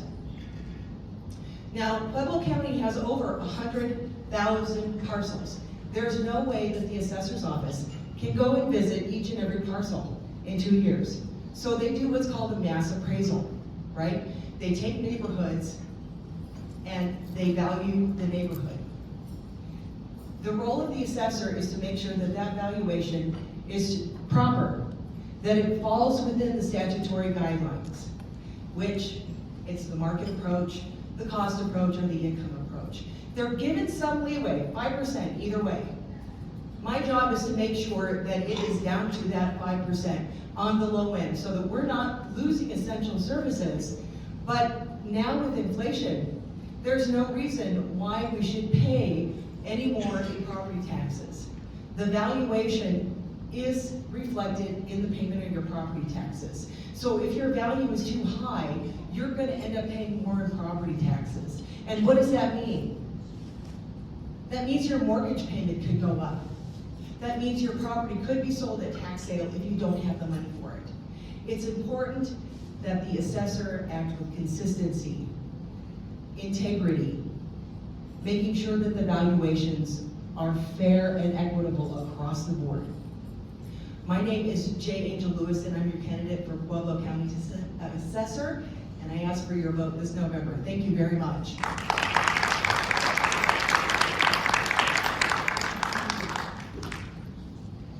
Can I please have Mr. Frank Beltran to the stage?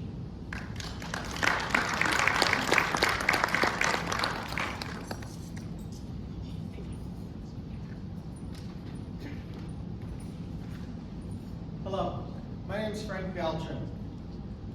I would like to thank the Latino Chamber of Commerce and Health Colorado for this event. I have been honored to work for you for the past 42 years. The last 16 as your assessor. I was born and raised in Pueblo. I have been married to my wife Maria for 41 years. We have 2 daughters, Brandis and Melissa, and 4 grandchildren. I hold the highest appraisal license offered by the state of Colorado, a certified general appraiser, which means I can value anything within the state. I have been appointed by 2 governors to serve on the Board of Real Estate Appraisers, where I served a total of 6 years and represented all the assessors within the state of Colorado. I was elected as the chairman of that appraisal board in 2012.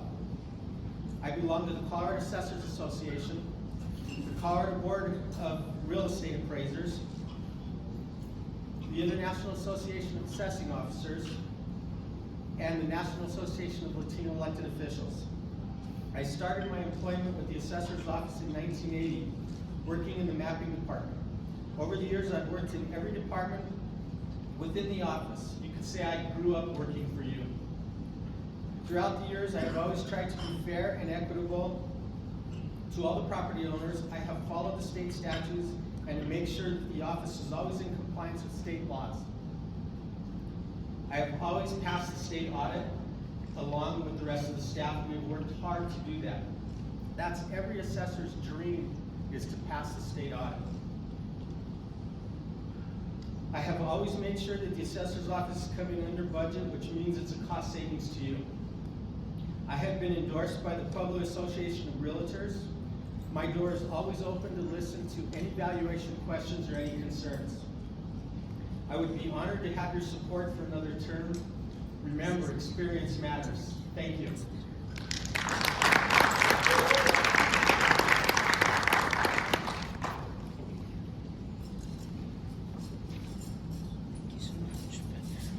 All right, just a couple more. The next person we'll hear from is the Pueblo County Sheriff. Joey Musso and his team were not able to make it today, so I will have Mr. David Lucero please come to the stage.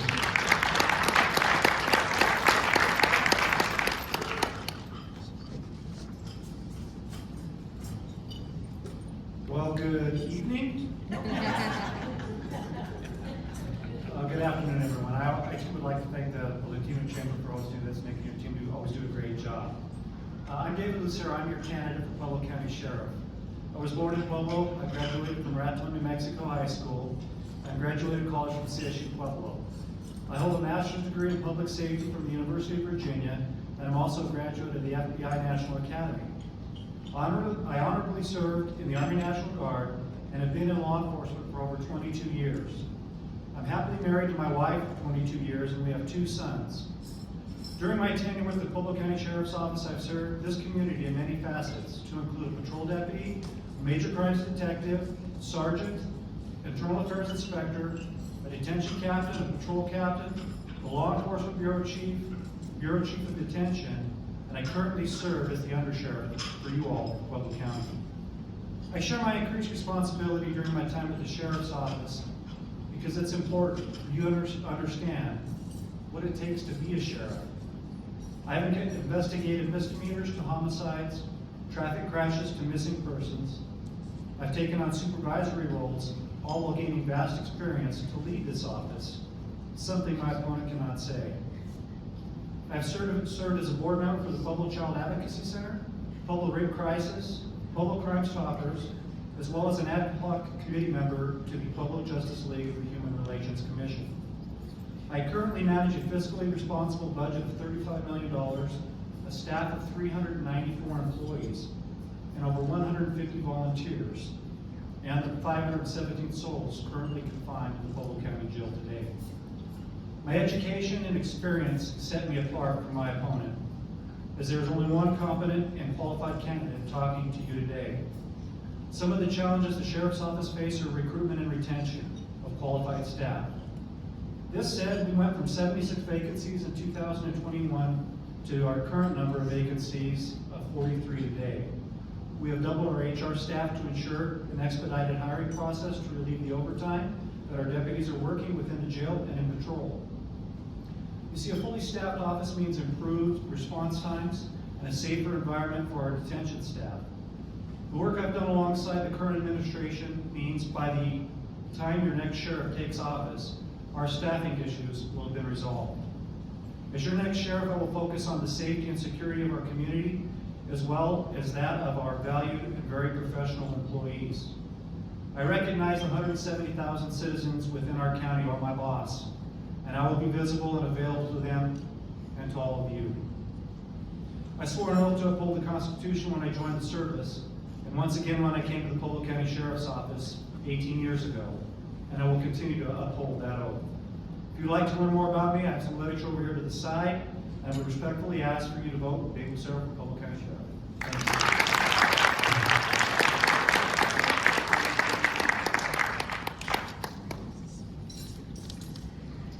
All right, we have made it to our final race, which is the Pueblo County Coroner. And can I please have Mr. Brian Potter to the stage?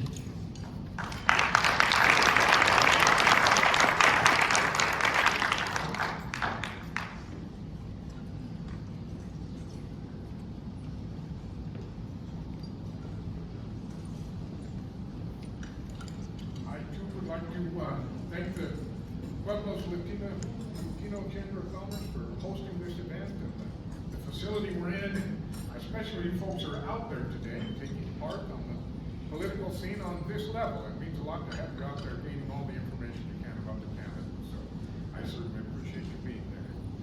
I am Brian Potter. I am Pueblo County's Chief Medical Legal Death Investigator. I'm your coroner. I've been with the department for some 25 years in one capacity or another, and I've served as the elected coroner for 2 terms, completing my 2nd term here, and I ask for your support for a 3rd term as the coroner. I am a diplomat of the American Board of Medical Legal Death Investigators, which is no small feat. That requires 600 hours of documented and verifiable medical legal death investigation. It requires over 100 skill sets to be checked off by another ABMDI before you can even qualify to take the test, which is 8 sections over 4 hours, and includes everything you would expect it to include, as well as the cause and effect of warrants and subpoenas and foliage you might find on a clandestine grave. I mean, it's an incredibly complex test and takes a lot of work to get through it. I am also a state-certified medical legal death investigator, and for those who would equate the job of a funeral director with that of the coroner, I respectfully disagree, but if you do, that's fine. You should know that I also am a certified mortuary science practitioner. In 1986, I was issued certificate number 1290 from the Colorado Mortuary Science Commission.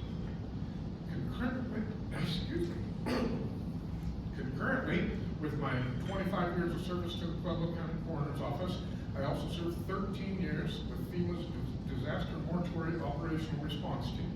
I responded to situations like the attack on our country in New York City. I spent 9 deployments working for the Office of the Chief Medical Examiner. Following that, I spent a deployment in Louisiana following Hurricane Katrina. I was in West Virginia following Hurricane Charlie. My mass fatality experience is widespread. My first experience with that was actually in 1985 when I worked in an airline crash in Dallas, Texas while I was in school in Dallas. So that's some of my certifications and a little bit of my experience.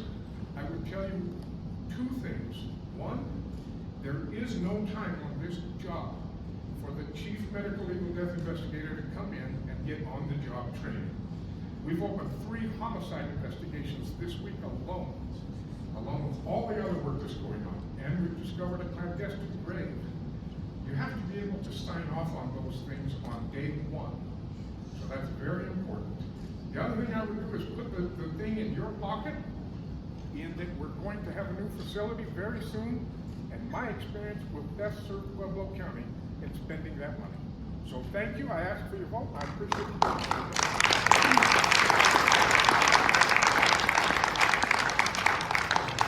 Can I please have Ms. Zulanji Macaulay Bachicha to the stage?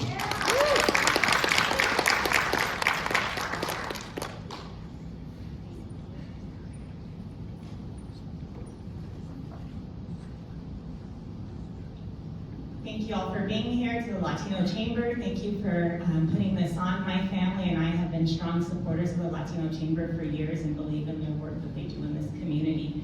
And thank you all for staying with us. My name is Solange Macaulay Bachicha, and I am running to be your next Pueblo County Coroner. Who is your coroner? And what is your coroner here to do for you? That's the simplest thing that I can do for you. Many people do not know who their coroner is and what the coroner does.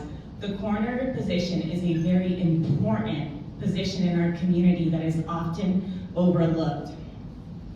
Why be your coroner? Honestly, being the coroner has always been in the mirror.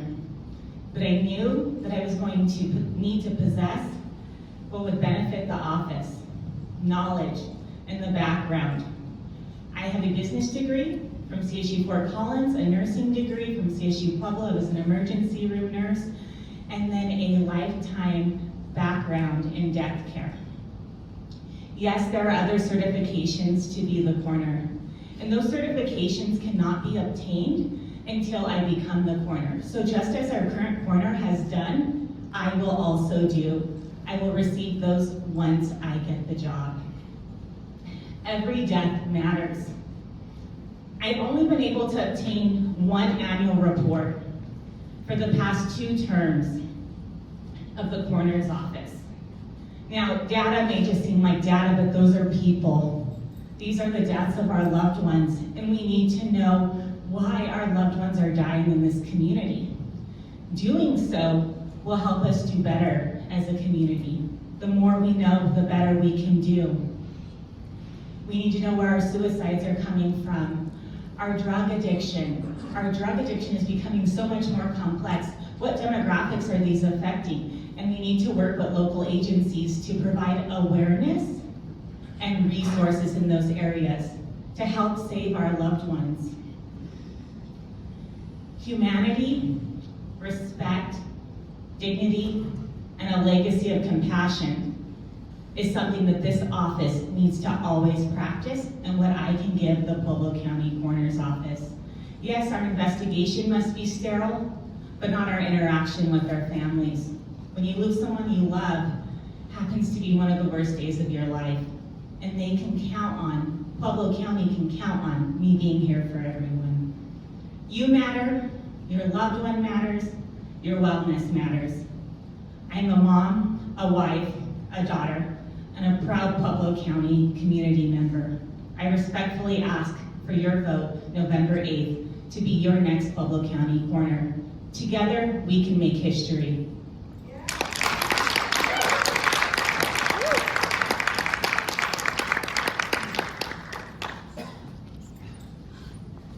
How about one more round of applause for all 32 candidates?